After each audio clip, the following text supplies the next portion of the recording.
What's up, guys? It's Oscar season, and today I'm going to be giving out my 2024 Oscars for Best Actor, Best Actress, Best Supporting Actress, Best Supporting Actor, Best Director, and of course, Best Picture. I went to the theater roughly 100 times in 2024, and so I've seen them all. I know this channel is primarily focused on comedy movies, and those of the 2000s in particular, but I figured it'd be fun to do an annual Oscars video. And let's start things off with my nominees for Best Supporting Actress. We've got Margaret Qualley as Sue in The Substance, Ariana Grande as Galinda in Wicked, Ingrid Torelli as Lily in Late Night with the Devil, and Lady Gaga as Lee in Joker Folie à Deux. And I'm going to go with Lady Gaga as Lee in Joker Folie à Deux. I know this isn't going to be a popular take, particularly because of all the hate the movie itself got, but I was honestly really blown away by her portrayal of Harley Quinn and really found myself immersed. I totally bought into her performance, and I honestly think she outshined Joaquin Phoenix on screen, which is really a near impossible feat. I've really loved everything I've seen from Lady Gaga up to this point on screen, and I really look forward to what she's going to do next.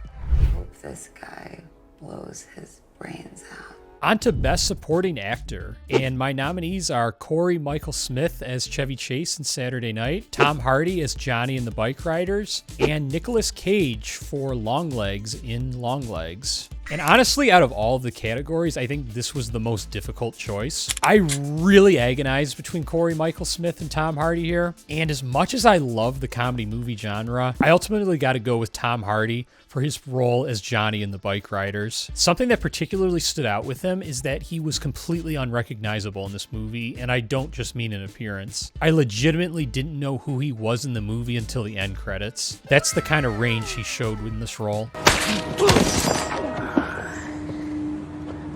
Clean this piece of shit up and get out of here.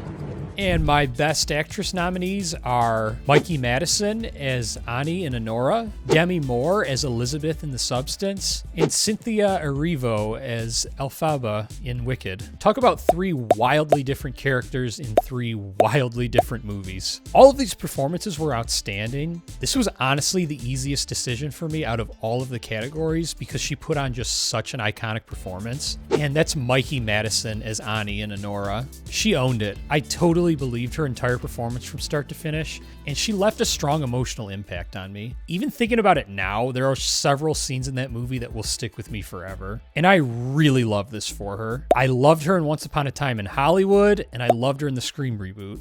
So it was really awesome to see her not only get a lead role, but to also knock it out of the park. 'Cause your son is a fucking pussy. What? On to my Best Actor nominees, and we've got Hugh Grant as Mr. Reed in Heretic, James McAvoy as Patty in Speak No Evil, and Austin Butler as Benny in The Bikeriders. This is another category that didn't give me too much trouble. Don't get me wrong, all of these performances deserve an A+, but it's gotta go to Hugh Grant as Mr. Reed. The funny thing about this movie is that the bulk of the film is just three people talking in a room in a house. Hugh Grant is the leader of the discussion, and I mean, if you can take over an entire film just by talking and also lead it to be one of the best movies of the year, you deserve an Oscar. Scary. I'm scared. Next up are my Best Director nominees. Got Sean Baker for Anora, Jeff Nichols for The Bikeriders, Scott Beck and Brian Woods for Heretic, John M. Chu for Wicked, and Kyle Mooney for Y2K. Give me Jeff Nichols for The Bikeriders. My first words after I got out of the theater were, this movie was a masterclass on acting and directing. To say I was blown away by the direction of this film is an understatement. It was just perfection from first shot to closing credits. Well, I walk off, there's no scratch. I see you here. Now all of a sudden there's a scratch. And last but not least, we've got our nominees for Best Picture. I'm nominating Inside Out 2, Late Night with the Devil, Heretic, Speak No Evil, The Bikeriders, and Saturday Night. It was a rough year for movies, mainly because of the two big strikes with SAG-AFTRA and the WGA. But being able to take the time and recognize that we got at least 6 movies that I would deem to be a 9 out of 10 or better in the year despite all of this has left me quite optimistic about cinema moving forward. I truly loved each of these films, and they made my cinema-going experience truly magical. It was a rough year for comedy as well, and maybe there weren't any comedies anywhere near the level of the humor of the 2000s. It's cool that I was still able to nominate a comedy for Best Picture and voted Mikey Madison Best Actress for her role in the comedy Anora. And while we're on the subject of comedies, if you miss comedies, particularly the ones of the 2000s, I currently have a comedy feature in post-production that I wrote, directed, and produced titled Hometown Summer that follows the story of three childhood best friends whose plan to attend the same college is thrown for a whirl in a summer filled with drugs, sex, and bad business decisions. The movie's currently in post-production and is set for a release this year. You can follow the film's updates on Instagram at Wolverines Productions by signing up to our email newsletter or by subscribing to this YouTube channel. And all of those relevant links will be in the description and pinned comment. But without further ado, my best picture for 2024 is going to the Bikeriders.